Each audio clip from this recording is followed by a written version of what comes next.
Hay cosas que un hombre construye con las manos y hay cosas que construye con el alma. Lo que yo construí llevaba los dos. Llevaba 9 años de mi vida, el nombre de mi padre y cada receta que él me enseñó en una cocina pequeña en Nueva Orleans antes de morirse. Y un día ordinario, un martes cualquiera, abrí una carpeta en una computadora que se suponía era mía también y descubrí que el hombre en el que más confiaba en el mundo había intentado registrar esas recetas como suyas, las recetas de mi padre, las que él creó durante 40 años, las que yo escribí a su lado mientras se apagaba.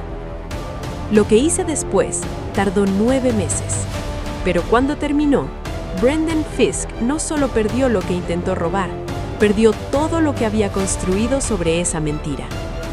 Quédate. Esta historia duele antes de sanar, pero sana. Hay un olor que llevo persiguiendo toda mi vida profesional. Hierro fundido, hoja de laurel, un roux que lleva 45 minutos cocinándose a fuego lento, en el límite exacto entre lo perfecto y lo quemado, sin cruzar nunca esa línea. La mayoría de la gente entra a un restaurante de lujo y huele dinero. Yo entro a cualquier cocina, una fonda, un puesto de comida, un restaurante con estrella Michelin, y de inmediato tengo 9 años otra vez. Estoy parado en un escalón junto a mi padre, en el apartamento de la calle Dauphine en el Ninth Ward de Nueva Orleans. Su nombre era Walter Calloway. Trabajaba el turno nocturno en una bodega del puerto. Trabajo duro, horas largas, el tipo de trabajo que envejece las manos rápido. Llegaba a casa a las 6 de la mañana, dormía hasta el mediodía y el resto de la tarde lo pasaba en esa cocina.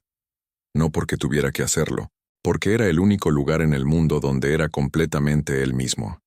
Nunca tomó una clase, nunca vio un programa de cocina, nunca tuvo un solo libro de recetas. Todo lo que sabía venía de su madre, y de la madre de su madre. Generaciones de mujeres negras en Luisiana que aprendieron a hacer algo extraordinario con lo poco que tenían. Eso es lo que la gente que está afuera no entiende del soul food. Nunca fue sobre abundancia, fue siempre sobre transformación. Tomas el corte más barato, el vegetal más duro, los pedazos que nadie más quería, y los conviertes en algo que hace cerrar los ojos a un hombre adulto en el primer bocado. Mi padre podía hacer eso. Cada vez, sin fallar, yo le preguntaba, «Papá, ¿cómo sabes cuándo el roux está listo?» Él me miraba y decía, «Cuando huele como que está a punto de cometer un error, pero todavía no lo ha cometido». Yo no entendía entonces que esa frase iba a definir mi vida entera. Le diagnosticaron fibrosis pulmonar cuando yo tenía 28 años. Yo estaba en Montreal trabajando en una cocina francesa, que me estaba enseñando cosas sobre precisión y paciencia que ni sabía que necesitaba aprender. La llamada llegó un martes por la tarde. La voz de mi hermana. 3 palabras. Owen. Ven a casa. Manejé 14 horas sin parar. Cuando entré al apartamento, él estaba sentado en la mesa de la cocina. Más delgado de lo que recordaba. Respirando con más esfuerzo, pero el fogón estaba encendido.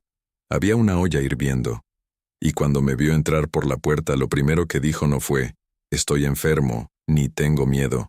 Dijo, «Llegas justo a tiempo. Prueba esto y dime qué le falta». Me senté a su lado. Probé el gumbo. Dije, «Polvo de filé, un pellizco, al final». Me apuntó con el dedo como si acabara de responder la pregunta más difícil del mundo. «Ahí está», dijo. «Ahí está mi chef». Pasé los siguientes 2 años viviendo a 3 cuadras de él, trabajando en un restaurante local durante la semana para poder estar cerca. Pasando cada fin de semana en su cocina, a su lado, escribiendo todo. No solo las recetas, el razonamiento. ¿Por qué esta técnica y no aquella? ¿Por qué este orden de ingredientes? La lógica detrás de cada decisión que él nunca había escrito y nunca pensó que necesitaba escribir. Murió un martes por la mañana en noviembre. Por primera vez que yo podía recordar, el fogón estaba frío. Durante 6 meses no cociné profesionalmente. No porque no pudiera, sino porque todo lo que sabía hacer era él. y no estaba listo para compartirlo con extraños todavía. No me avergüenza decir eso. El que haya perdido a alguien así, al que le enseñó lo más importante, sabe exactamente lo que estoy diciendo. Al 7º mes, firmé el arriendo de un edificio angosto en el Garden District. 12 mesas, un bar con 8 sillas, una cocina apenas suficiente para 3 personas si sabías moverte. Lo llamé Calloway's, no por mí, por él. Tenía $23,000 de ahorros y un préstamo de mi hermana que me dio sin pensarlo 2 veces, aunque tenía 2 hijos en la escuela y una hipoteca. Le prometí que se lo devolvería en un año. Ella dijo, solo asegúrate de que el gumbo esté bien. No hice publicidad, no podía pagarlo. Abrimos un jueves sin prensa, sin redes sociales, sin ningún plan de marketing. Solo la comida. El sábado por la noche, cada mesa estaba ocupada y había 8 personas esperando afuera en el calor de Nueva Orleans. La palabra se corre rápido en esta ciudad cuando la comida es verdadera. Una blogger de gastronomía escribió sobre nosotros 3 semanas después de abrir. Describió el jambalaya de mi padre, que yo servía exactamente como él lo hacía, sin cambiar un solo ingrediente, como el tipo de plato que te hace preguntarte por qué has comido en cualquier otro lugar. Leí esa reseña sentado en el suelo de la cocina después del cierre, solo, a la 1 de la madrugada. Y lloré. No de felicidad exactamente. De algo que se sentía más como alivio. Como si finalmente hubiera hecho lo que se suponía que debía hacer.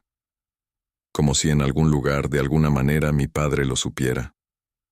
Brendan Fisk entró al Calloway's un viernes por la noche, 14 meses después de que abrimos. No tenía reservación. Esperó en el bar 50 minutos sin quejarse una sola vez, sin mirar el teléfono, sin mostrar impaciencia. Lo noté porque la impaciencia es el estado natural en este negocio, la espera, el ruido, el hambre. Y este hombre estaba sentado como si no tuviera ningún otro lugar en el mundo donde necesitara estar. Cuando finalmente se sentó, pidió el menú de degustación completo sin preguntar qué había en él.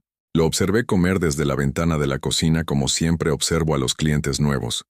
Puedes saber todo sobre una persona por cómo come, si está saboreando o actuando, si la comida lo está alcanzando o solo alimentándolo.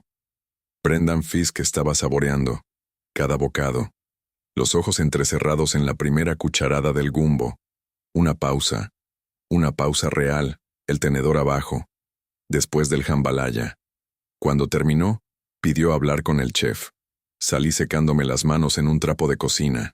Él se puso de pie cuando me acerqué, lo cual la gente no hace y yo lo noté.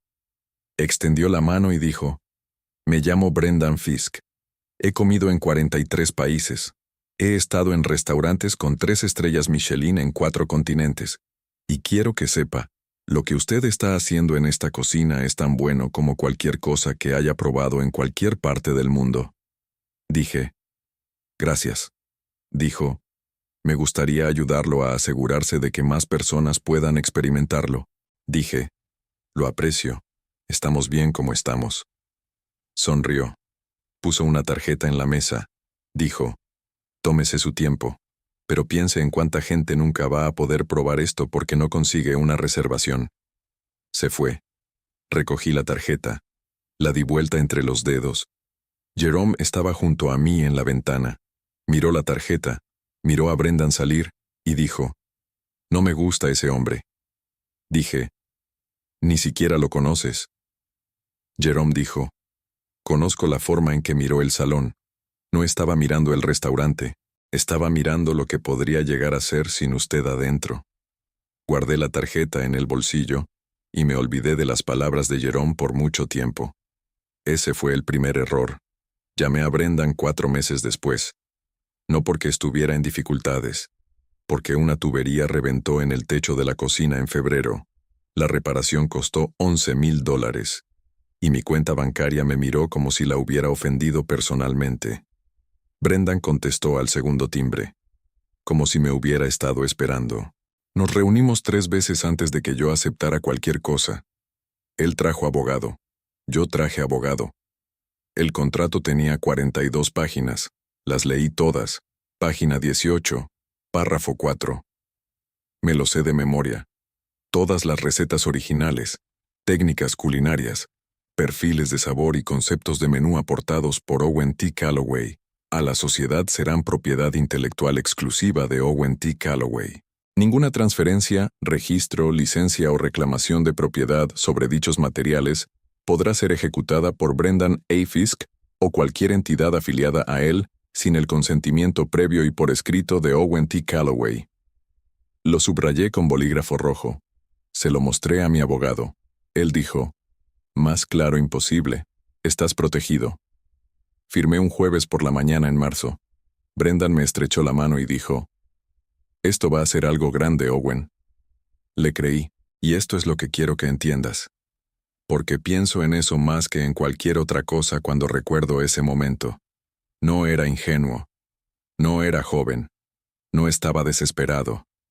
Leí el contrato. Tuve asesoría legal. Me tomé 4 meses para decidir. Y aún así me traicionaron. Porque el hombre que me traicionó tuvo la paciencia de esperar hasta que yo dejé de vigilar. Eso es lo que me cuesta más aceptar todavía. No lo que perdí, sino darme cuenta de que las señales estuvieron ahí, y que elegí no verlas. Tercer año de sociedad. El Calloways había expandido a una segunda ubicación en Uptown. Teníamos operación de catering. Estábamos en conversaciones sobre una tercera locación en Baton Rouge.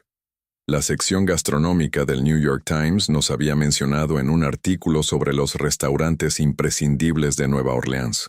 Las recetas de mi padre alimentaban a miles de personas cada semana. Todo lo que había querido estaba pasando. En octubre de ese año, me invitaron al Festival de Gastronomía y Vino de Charleston. 5 días. Demostraciones, paneles, una cena que yo iba a cocinar para 200 personas. Brendan me dijo que fuera. Dijo que era la exposición que nos llevaría al nivel nacional. Dijo que él manejaría Nueva Orleans mientras yo estaba fuera. Jerome estaba ahí. El equipo estaba sólido. Todo estaba bien. Viajé a Charleston un domingo. El martes por la tarde, en el medio del festival, mi teléfono vibró con un mensaje de Louis Arsenault. Luis tiene 71 años. Ha estado proveyendo ingredientes locales a restaurantes de Nueva Orleans por 40 años. Conoció a mi padre. De niño me dejaba ocra en el apartamento sin cobrar nada, solo con un saludo. El mensaje decía, «Owen, llámame, no esperes». Salí del escenario de demostración y lo llamé desde una escalera de servicio. Contestó y dijo, «Te voy a decir algo y necesito que te quedes tranquilo». El estómago se me cayó antes de que dijera otra palabra. Cuando alguien te dice que te quedes tranquilo, ya es demasiado tarde para estarlo. Luis me contó que Brendan había ido a su bodega 2 días antes. Solo. Sin cita. Que había preguntado sobre escalar el suministro. Cantidades, acuerdos de exclusividad, precios para volúmenes mucho mayores que los de nuestras ubicaciones actuales. Y que al final de la conversación, casual como quien pregunta por el clima, Brendan le había preguntado si conocía abogados de propiedad intelectual, especializados en registro de propiedad intelectual culinaria.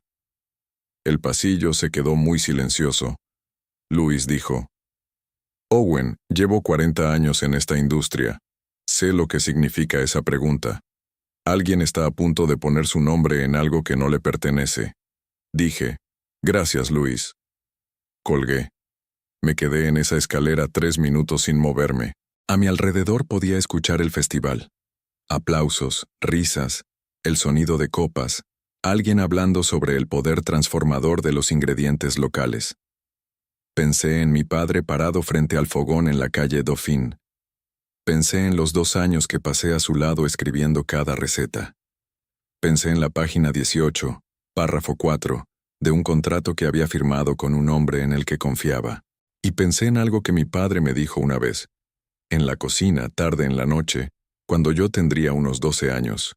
Dijo, «Owen, la persona más peligrosa del mundo no es la que te miente de frente, es la que espera hasta que confías completamente en ella. Y entonces se mueve cuando estás mirando para otro lado». Reservé un vuelo para la mañana siguiente. No le avisé a Brendan que volvía. Llegué al Calloway's a las 6:47 de la mañana, antes del personal de cocina, antes que Jerome, antes que nadie. Entré por la puerta trasera. Fui directo a la oficina que compartíamos en el fondo del edificio. Abrí la laptop de la mesa, la computadora administrativa a la que los dos teníamos acceso, que yo nunca había pensado en revisar en 3 años de sociedad porque confiaba en él. Había una carpeta en el escritorio que yo nunca había visto. Se llamaba EP Portfolio, Culinary Holdings, LLC. La abrí. 12 archivos, todos con fecha de las últimas 6 semanas. Abrí el primero. Era una solicitud ante la USPTO, la Oficina de Patentes y Marcas Registradas de los Estados Unidos, presentada 3 semanas atrás. Solicitante, Brendan A. Fisk, listada bajo obras culinarias originales y recetas propietarias. Lo que seguía era una lista de 11 platos, con los nombres exactos que mi padre les había dado, los nombres que yo le había contado a Brendan durante cenas, durante reuniones, durante 3 años de construir algo juntos mientras yo creía que éramos socios. Su gumbo del Ninth Ward, registrado como gumbo estilo Nueva Orleans de Fisk, creación original. Su jambalaya de hierro fundido, registrado como Jambalaya Heritage de Fisk, receta propietaria. Su pan de maíz con chicharrón, registrado como pan de maíz sureño de Fisk, formulación original. El nombre de mi padre no aparecía en ninguno de los documentos. Cerré la laptop. Salí de la oficina, atravesé la cocina, pasé frente al fogón frío y silencioso a esa hora. Me detuve en la pared donde tenía la fotografía de mi padre, la que había colgado el primer día que abrimos. Walter Calloway, parado en la cocina de su apartamento, una cuchara de madera en la mano, mirando directamente a la cámara, con esa expresión que siempre tenía. No de orgullo exactamente, de certeza, la expresión de un hombre que sabía exactamente quién era. Descolgué la foto. La sostuve entre las manos. Y tomé una decisión, fría, silenciosa y absoluta. Brendan Fisk iba a aprender algo que mi padre me enseñó hace mucho tiempo en una cocina pequeña en la calle Dauphin. Puedes robar una receta, pero no puedes robar las manos que la hicieron. Quiero contarte algo sobre la rabia real, la que viene de una traición profunda, no de una molestia menor. No se siente como fuego, no al principio. Se siente como hielo. Cuando salí de esa oficina con la fotografía de mi padre entre las manos, no estaba temblando, no estaba llorando, no estaba pensando en llamar a Brendan y gritarle por teléfono. Lo que sentí fue algo que solo había experimentado una vez antes en mi vida. Parado en el apartamento de mi padre la mañana después de que murió, mirando su fogón frío. Una claridad absoluta que solo llega cuando algo precioso e irreemplazable te ha sido arrebatado. Sabía 2 cosas con total certeza en ese momento. Una, si confrontaba a Brendan ahora, perdía. Él tenía abogados, tenía recursos, tenía 3 semanas de ventaja en un proceso legal que yo ni siquiera entendía completamente todavía. Y en el momento en que supiera que yo había encontrado esos archivos, iba a moverse rápido para protegerse. 2. Necesitaba saberlo todo antes de mover una sola pieza en este tablero. Guardé la fotografía de mi padre en mi bolso. Salí por la puerta trasera, subí al carro, y me quedé sentado en el estacionamiento 20 minutos pensando en cuál debía ser mi próximo movimiento. Después manejé a la casa de Jerome y toqué su puerta a las 7 de la mañana. Él abrió en camiseta y pantalón de pijama, me miró a la cara y dijo: «Te lo dije». Dije: «Lo sé, ¿puedo entrar?». Se hizo a un lado sin decir otra palabra. Jerome Tate lleva trabajando en cocinas profesionales desde los 17 años. Tiene 52 ahora. Ha trabajado con 3 nominados al James Beard. Sobrevivió 2 cierres de restaurantes que no fueron su culpa. Y crió a 2 hijas, solo después de que su esposa se fue. Es la persona más honesta con la que he trabajado en mi vida, Y tiene un radar para la deshonestidad que nunca he entendido del todo, pero que he aprendido a respetar absolutamente. Me senté en su mesa de cocina y le conté todo. El contrato, la sociedad, la carpeta que había encontrado, la solicitud ante la USPTO. Escuchó sin interrumpir. Cuando terminé, se quedó callado un momento largo. Luego dijo, ¿cuánto tiempo lleva esa carpeta ahí? Dije, 6 semanas, según las fechas de los archivos. Asintió despacio. Luego dijo, Owen, tengo que contarte algo que debí haberte contado hace 2 meses. El estómago se me apretó.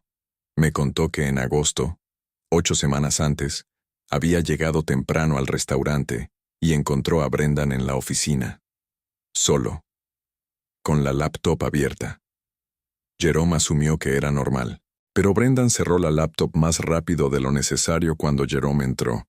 Y cuando Jerome preguntó qué estaba haciendo, Brendan dijo que estaba revisando contratos de proveedores. Jerome dijo, no le di importancia en ese momento, pero la manera en que cerró esa laptop fue demasiado rápido, como alguien que no estaba haciendo lo que dijo que estaba haciendo. Dije, ¿por qué no me dijiste? Me miró. Porque tú confiabas en él. Y cada vez que yo decía algo sobre ese hombre, tú lo defendías. No quería dañar algo que habías construido basándome en un presentimiento que no podía probar. No tuve nada que decir ante eso, porque tenía razón.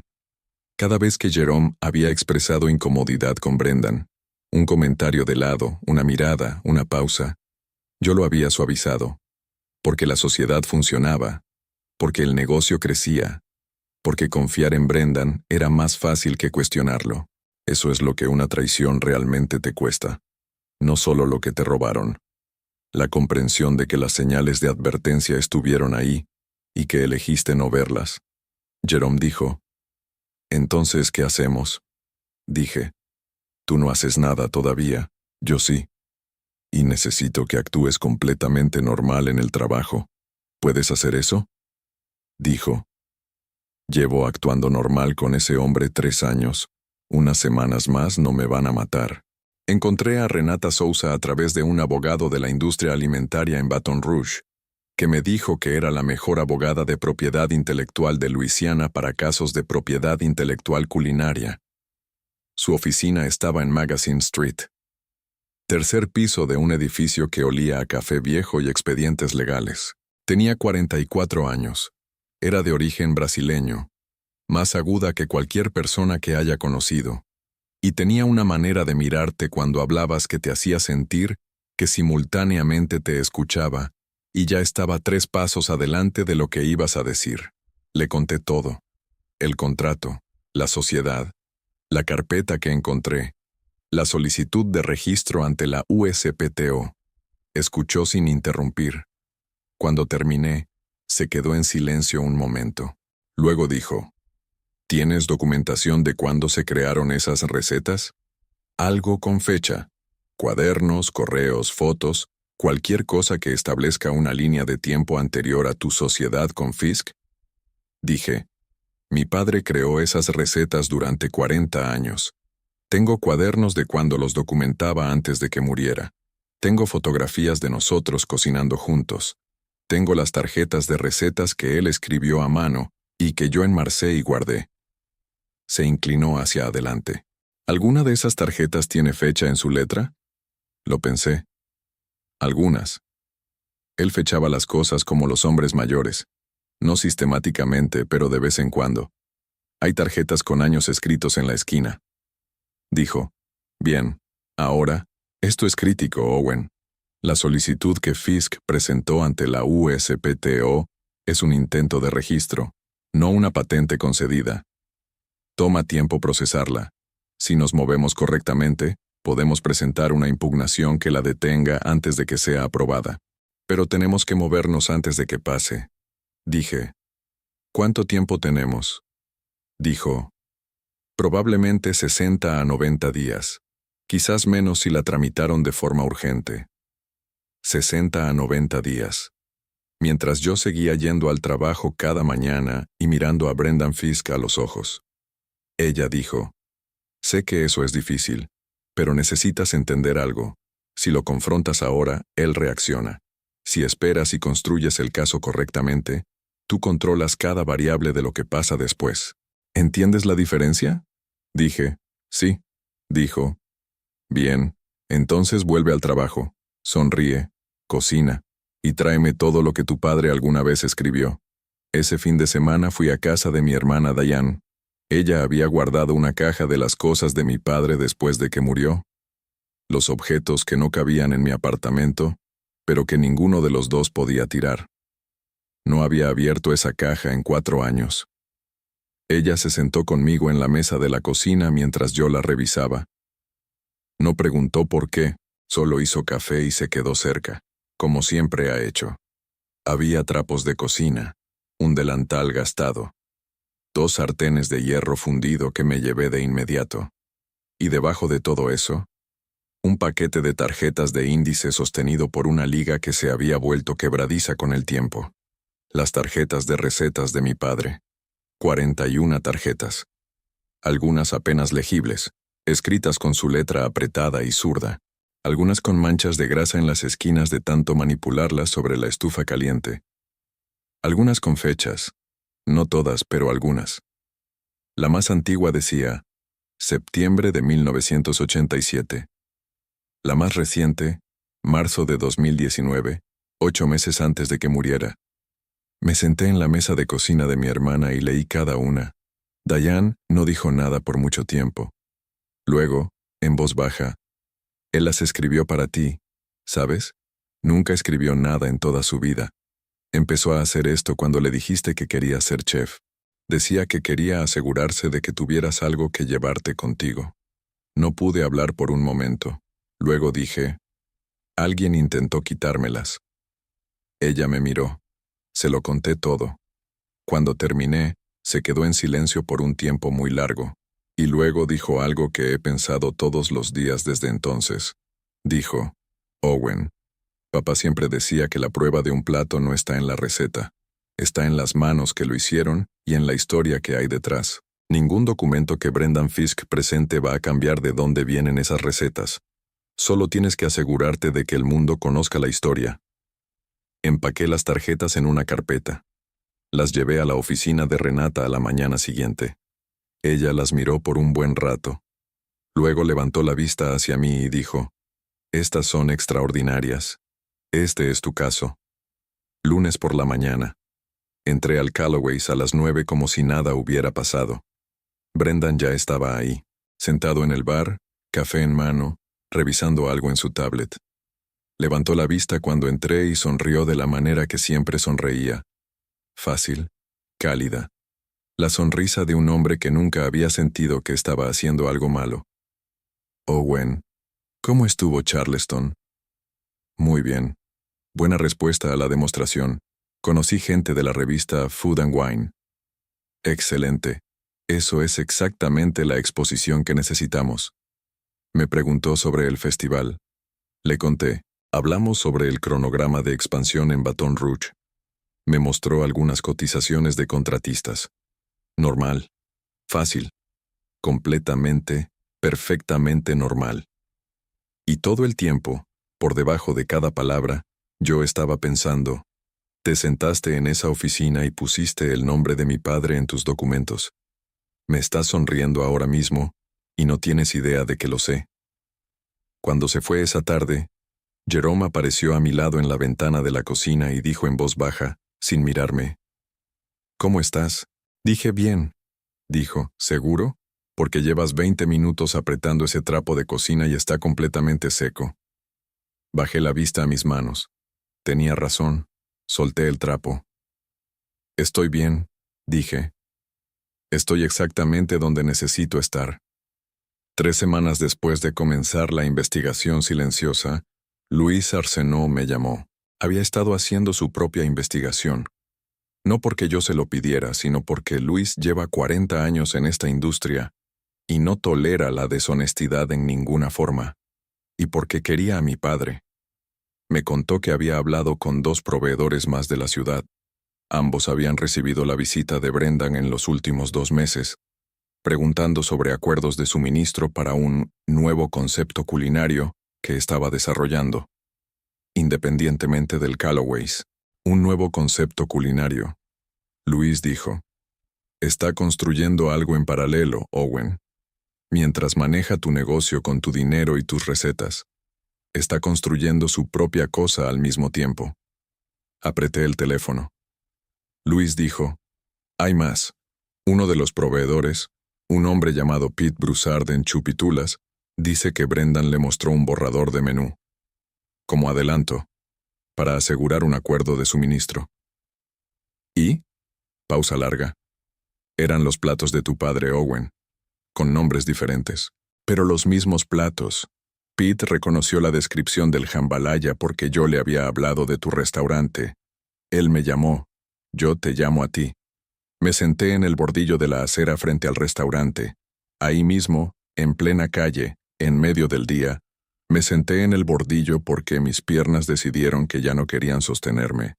Brendan no solo intentaba robar las recetas, estaba planeando abrir un restaurante competidor, construido completamente sobre el legado de vida de mi padre, y dejarme sin nada. 9 años. El legado de mi padre, el préstamo de mi hermana, la lealtad de Jerome. Todo era solo un trampolín para un hombre que había entrado a mi restaurante sin reservación y había decidido, en algún momento entre el gumbo y el pan de maíz, que quería lo que yo tenía. Llamé a Renata desde ese bordillo.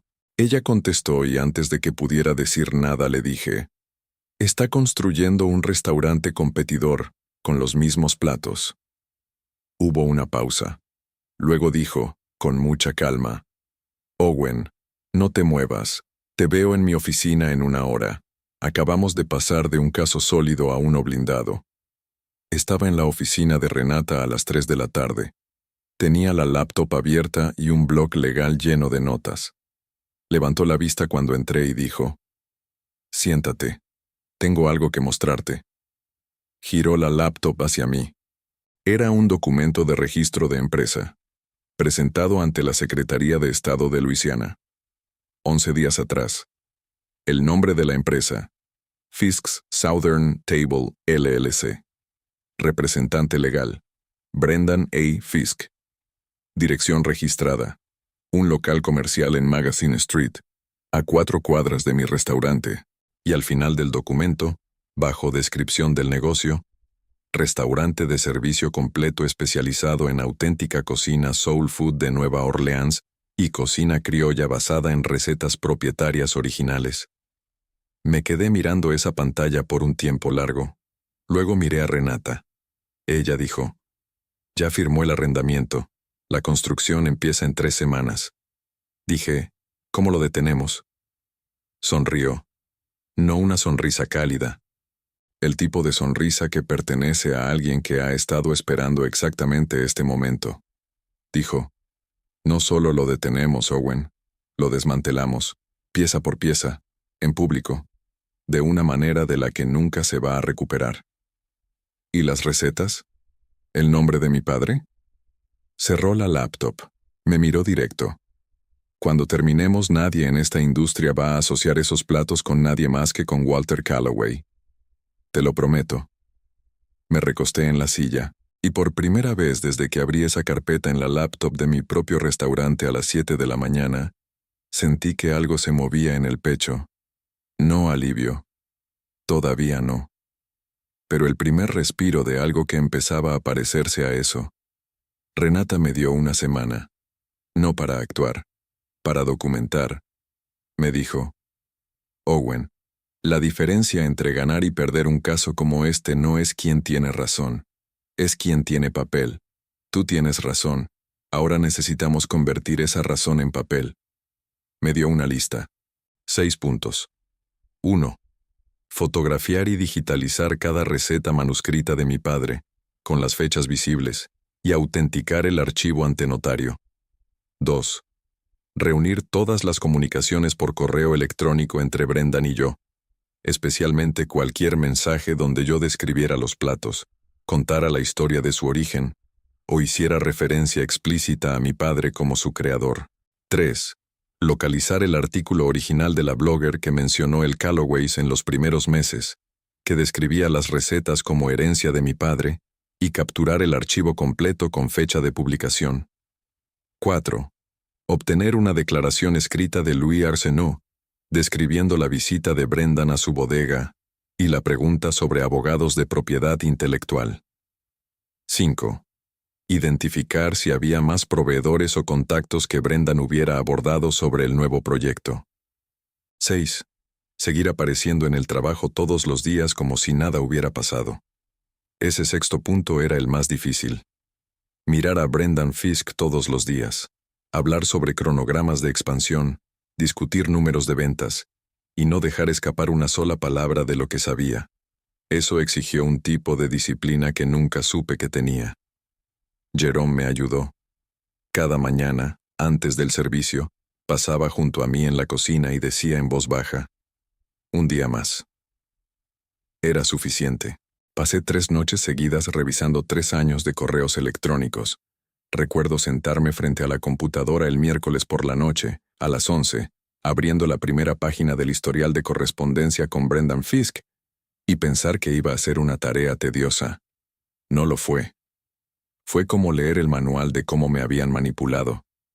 Porque Brendan era inteligente.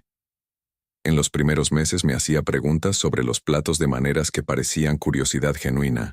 Owen, cuéntame más sobre esta versión del gumbo. ¿Qué la hace diferente? Y yo respondía, con detalles, con la historia de mi padre, con las técnicas específicas, con los nombres que él le había dado a cada variación. Cada uno de esos correos era un registro con fecha de mí, describiendo las recetas de mi padre como herencia suya. Meses, en algunos casos años, antes de que Brendan intentara registrarlas como propias. Copiaba cada correo relevante a una carpeta separada. Cuando terminé, el viernes de madrugada, eran las 2 de la mañana, y tenía 63 correos que construían una línea de tiempo irrefutable. Le mandé todo a Renata. Respondió a las 7 de la mañana con una sola frase. Owen, él no dejó una puerta abierta. Dejó todas las puertas abiertas. Mañana empiezo a preparar el filing. Louis Arsenault me dio la declaración escrita sin dudar. 2 páginas, escritas a mano con la letra grande y deliberada de un hombre que quiere que cada palabra sea leída con claridad. Describió la visita de Brendan, la pregunta sobre los abogados de propiedad intelectual, el tono casual que claramente no era casual. Firmó, fechó, fue a notaría. Cuando me entregó el sobre, dijo: tu padre era un buen hombre, Owen, y los hombres buenos merecen que la gente a su alrededor sea leal. No pude responder. Solo le estreché la mano. Pete Broussard fue diferente. Pete es proveedor de mariscos y carnes locales.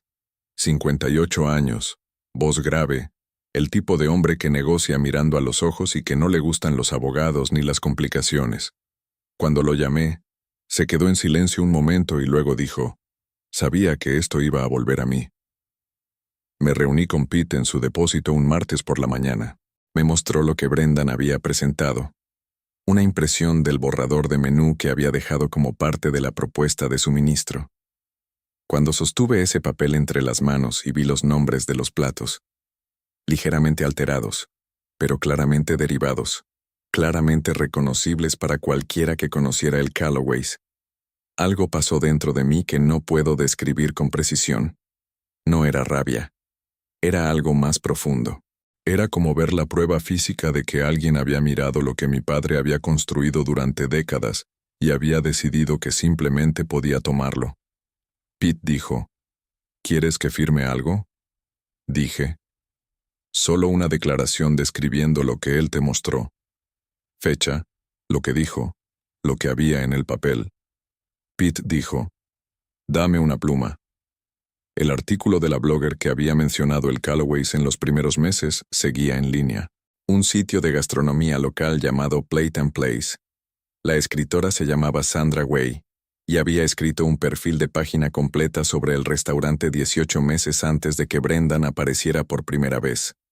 El título era El hijo, el padre y la receta que nadie más podía hacer. El artículo describía los platos en detalle. Citaba la historia de mi padre. Mencionaba que el menú estaba construido completamente alrededor de las recetas de Walter Calloway. Había una foto mía en la cocina, junto a la fotografía enmarcada de mi padre en la pared. Fecha de publicación: marzo de 2021. La solicitud de registro de Brendan ante la USPTO, septiembre de 2024. 3 años y medio de documentación pública, indexada por Google, mostrando que esos platos existían y eran públicamente atribuidos a mi padre mucho antes de que Brendan Fisk pusiera su nombre en cualquier documento. Renata dijo cuando le mandé el enlace: acabas de resolver la mitad de mi trabajo. 3 semanas después de comenzar la investigación silenciosa, algo estuvo a punto de salirse de control. Era un jueves, final de la tarde. El restaurante había cerrado el almuerzo y el equipo estaba en el descanso antes de la cena. Brendan se había quedado para revisar algunos documentos en la oficina, lo cual era normal. Yo estaba en la cocina probando una nueva preparación cuando Jerome vino hacia mí con pasos rápidos y dijo en voz baja: está en la computadora. Y parece que está borrando cosas. Fui hasta la puerta de la oficina. Abierta. Brendan estaba de espaldas a mí, escribiendo. Tomé una decisión en menos de 2 segundos. No podía dejar que borrara lo que fuera que estaba borrando, pero no podía revelar que sabía lo que estaba haciendo.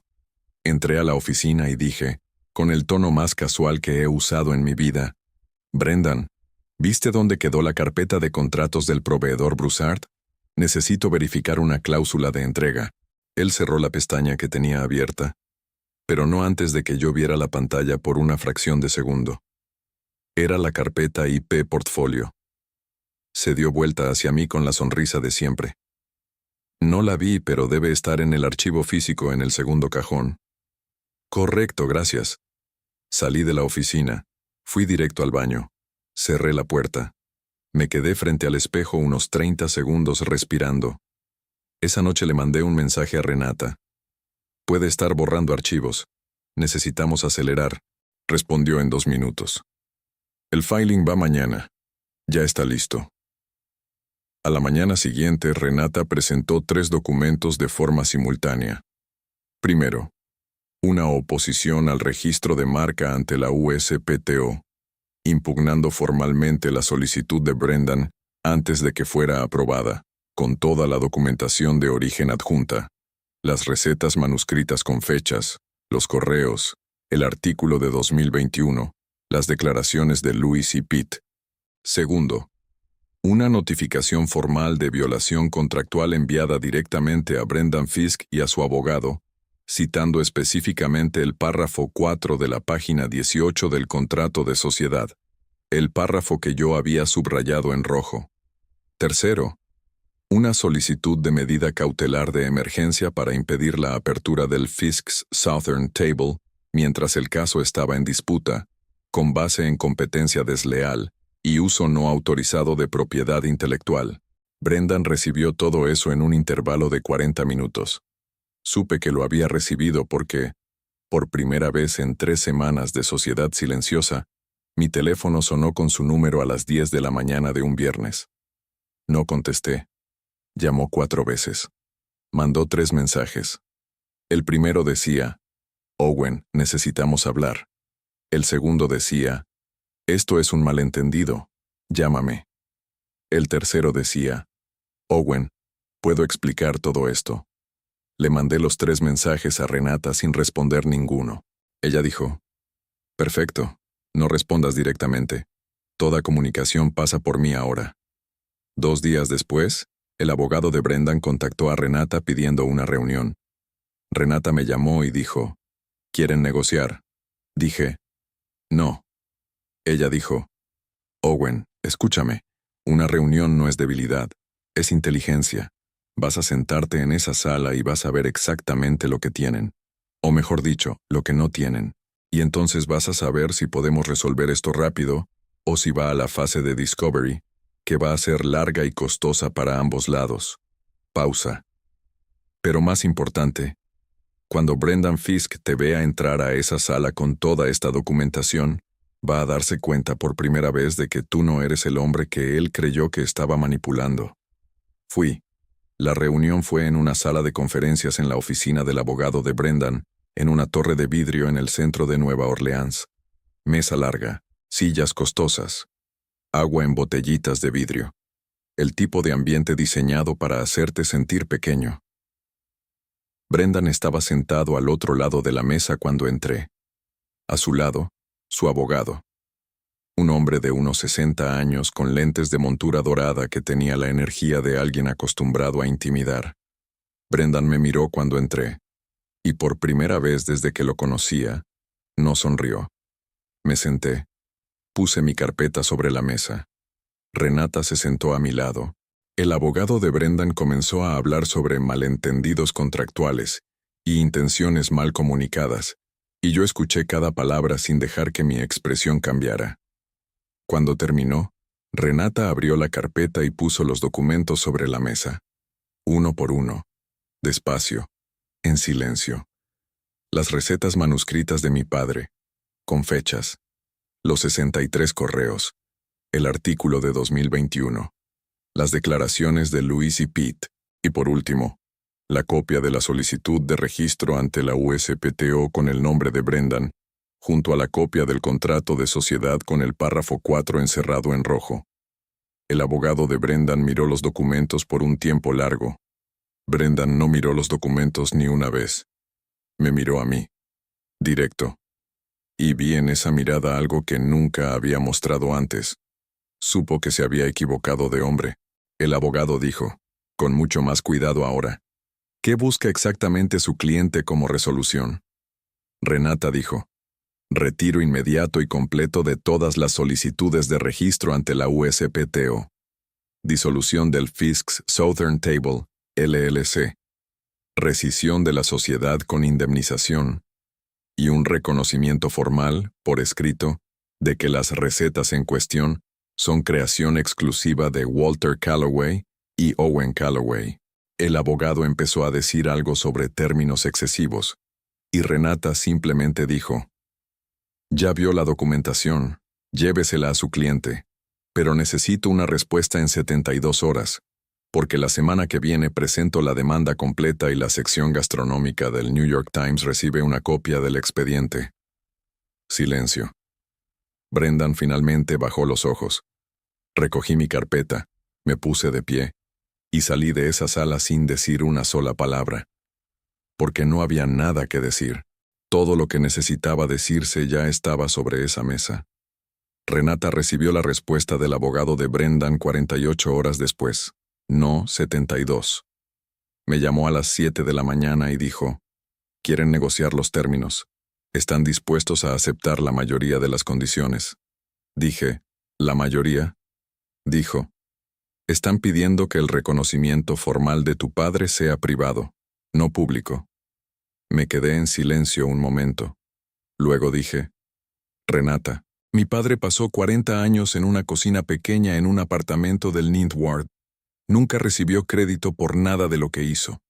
Nunca tuvo su nombre en una reseña gastronómica, en un artículo, en un premio. Nunca lo pidió. Pero ahora que alguien intentó robar hasta el único legado que dejó, el reconocimiento no puede ser privado. Tiene que ser público. Tiene que ser permanente. Tiene que ser lo primero que cualquier persona vea cuando busque el nombre de esos platos. Pausa larga. Renata dijo, entonces eso es lo que vamos a conseguir. ¿Cómo? De la mejor manera posible, dijo, en el lugar donde todo el mundo lo va a ver. Y en ese momento, parado en mi cocina, con el teléfono en la mano, escuchando a una mujer que creía en la historia de mi padre tanto como yo, sentí algo que llevaba meses sin sentir. Sentí que mi padre había encontrado, finalmente, a las personas correctas peleando por él. Cuando Renata dijo, en el lugar donde todo el mundo lo va a ver, yo pensé que estaba hablando de un comunicado de prensa, quizás una nota legal publicada en el periódico local, el tipo de cosa que hacen los abogados para crear registro público. No era eso. Me explicó el plan un lunes por la mañana, sentados en la misma oficina de Magazine Street, donde todo había comenzado 6 semanas antes, Dijo, Owen, tienes algo que Brendan Fisk nunca va a tener. Tienes la historia real, el padre. El apartamento en el Ninth Ward, las recetas escritas a mano, las 2 décadas de amor que están en cada plato que sirves. Eso no es solo evidencia legal. Es el tipo de historia que la gente necesita escuchar. Dije, ¿qué estás proponiendo? Dijo, Sandra Way, la escritora que publicó el artículo de 2021 sobre el Calloways. Dije, ¿qué con ella? Ya no es bloguera, es editora gastronómica del New Orleans Advocate. Y me llamó la semana pasada después de ver el filing de nuestra oposición en el registro público de la USPTO. Los filings son públicos, Owen. Cualquier persona puede verlos. Quiere escribir la historia. Me quedé en silencio. Renata continuó. La historia del chef que descubrió que su socio intentó robar las recetas de su padre muerto, con toda la documentación, en primera persona, publicada antes de que se anuncie cualquier resolución legal, lo que significa que cuando se cierre el acuerdo, la narrativa pública ya estará establecida. El nombre de tu padre va a estar en cada artículo que cubra el desenlace. Dije, ¿y si Brendan reacciona? ¿Si demanda al periódico? Dijo, bienvenido sea. La documentación que tenemos hace que cualquier acción suya contra la verdad sea un ejercicio de autodestrucción pública. Su abogado lo sabe. Por eso quieren negociar en vez de litigar. Pausa. Owen, ¿quieres que el nombre de tu padre esté protegido legalmente? El acuerdo hace eso. Pero ¿quieres que el mundo sepa quién fue Walter Calloway? Eso solo lo hace la historia. Pensé en mi padre. En el apartamento de la calle Dauphine. En el olor del roux a las 6 de la mañana. En la manera en que decía, cuando huele que está a punto de cometer un error, pero todavía no lo ha cometido. Dije, programa la entrevista. Sandra Way me entrevistó durante 3 horas una tarde de miércoles en la cocina del Calloways, después del cierre del almuerzo. Yo cocinaba mientras hablábamos. No por actuación, porque así proceso las cosas. Necesito tener las manos ocupadas cuando hablo sobre cosas que importan de verdad. Me hizo preguntas que ningún periodista me había hecho antes. No sobre el restaurante, no sobre los números, no sobre la expansión. Sobre mi padre. Sobre lo que era crecer en esa cocina. Sobre lo que sentí cuando murió. Sobre lo que significó abrir el Calloways con su nombre en la puerta. En un momento ella dijo, cuéntame sobre la primera vez que le serviste su gumbo a un cliente. Paré de mover lo que estaba cocinando. Dije, era un jueves. 2 semanas después de abrir. Una mujer vino sola, se sentó en una mesa del fondo, pidió el gumbo. La observé desde la ventana de la cocina. Cuando tomó la primera cucharada, cerró los ojos. Se quedó con ellos cerrados unos 10 segundos. Cuando los abrió tenía lágrimas. Ella no sabía que yo estaba mirando. ¿Qué sentiste? Tardé un momento en responder, porque la respuesta era simple pero pesaba mucho. Que mi padre estaba en ese salón. Sandra dejó de escribir por un momento. Después dijo en voz baja, eso va en el primer párrafo. El artículo se publicó un viernes por la mañana.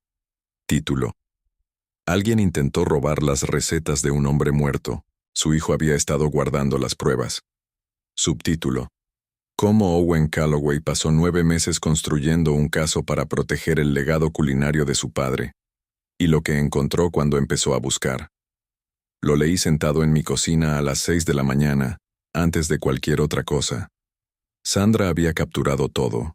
La historia de mi padre, el apartamento del Ninth Ward, las recetas manuscritas, la traición de Brendan, la documentación, la reunión en la sala de conferencias.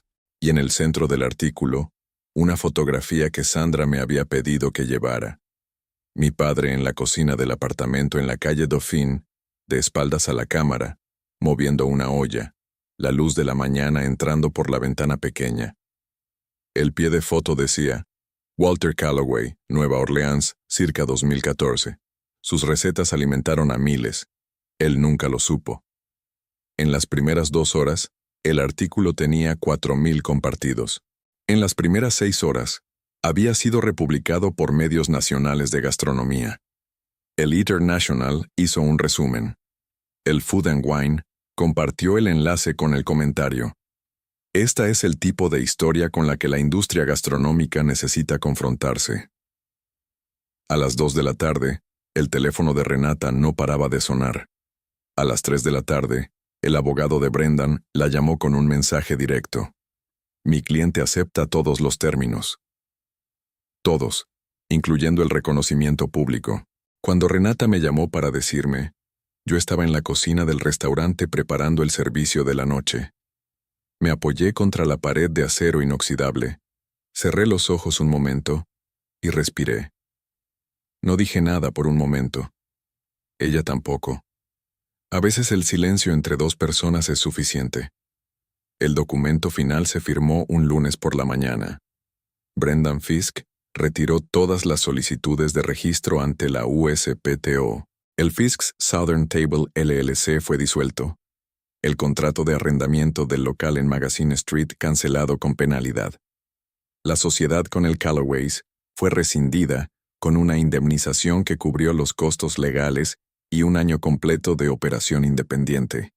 Y en el punto 6 del acuerdo, el punto en que Renata había insistido y que el abogado de Brendan había intentado eliminar 3 veces antes de rendirse, había un párrafo que leí más veces de las que puedo contar. Brendan A. Fisk reconoce formal y públicamente que todas las recetas, técnicas culinarias y conceptos de menú atribuidos al Callaway's Restaurant fueron creados originalmente por Walter Callaway, fallecido, y desarrollados y refinados por Owen T. Callaway. Ningún derecho de propiedad intelectual sobre estos materiales pertenece ni perteneció a Brendan A. Fisk en ningún momento. Este reconocimiento será archivado como registro público y podrá ser citado por Owen T. Callaway en cualquier contexto comercial, editorial o legal. Brendan firmó ese párrafo sin mirarme. Yo lo observé firmar. No sentí triunfo. No sentí rabia satisfecha. Sentí algo mucho más simple y mucho más profundo que cualquiera de esos sentimientos. Sentí que había hecho lo que tenía que hacerse, que mi padre tenía su nombre de vuelta, y que ningún hombre, por más dinero que tuviera, por más abogados que contratara, por más paciencia con la que hubiera construido su traición, podía quitarle eso ahora. Nunca más. Voy a contarte lo que pasó después. No porque el desenlace sea la parte más importante de esta historia, sino porque necesitas saber que las cosas que parecen imposibles de recuperar, a veces se recuperan completamente. El Callaways hoy tiene 3 ubicaciones.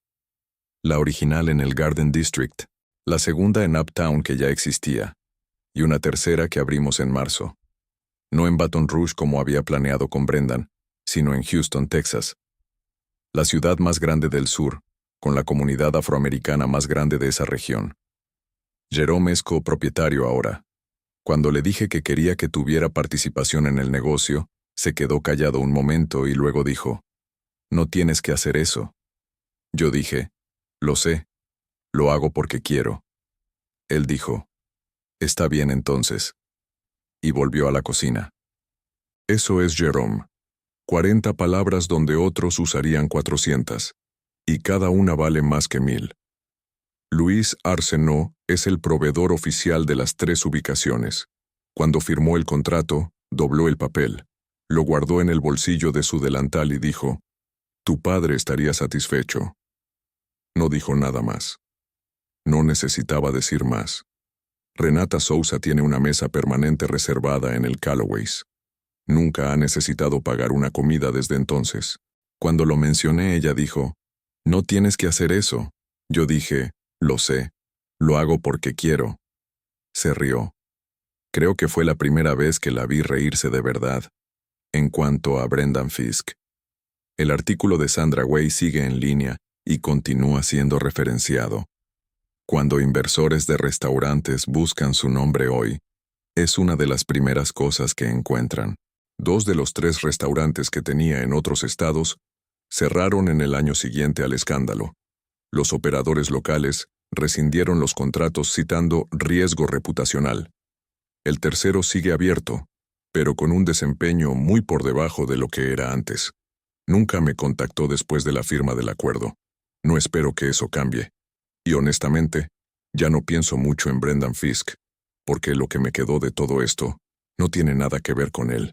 Hay algo que quiero que te lleves de esta historia.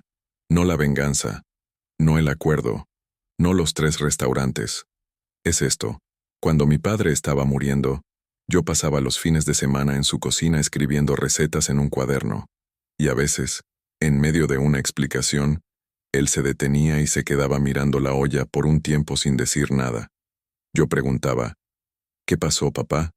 Y él decía, solo estoy pensando. ¿En qué? Y respondía, siempre alguna variación de, ¿en cuánto tiempo tardó esto en quedar así?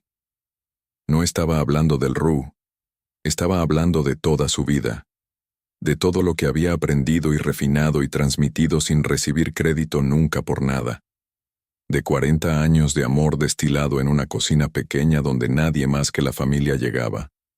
Lo que Brendan Fisk no entendió, lo que personas como él nunca entienden, es que no puedes registrar una historia, no puedes patentar el tiempo que una persona dedicó a algo.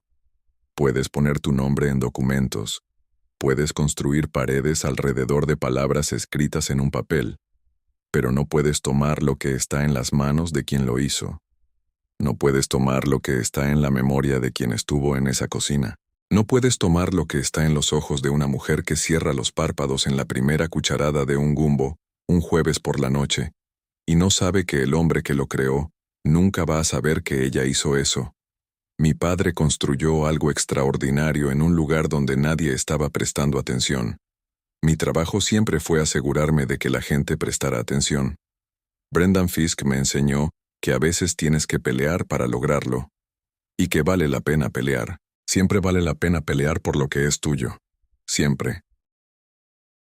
Si llevas tiempo siguiendo este canal, sabes que cada historia que contamos aquí es sobre una sola cosa: lo que pasa cuando la gente común se niega a aceptar que el sistema está en su contra. La próxima vez, una historia desde el mundo del deporte profesional. Una entrenadora que pasó 11 años construyendo un programa de rehabilitación que cambió carreras. Y el ejecutivo que puso su nombre en cada parte de ese trabajo, hasta que ella decidió que ya había tenido suficiente de ser invisible. Esa historia viene pronto. No te vayas.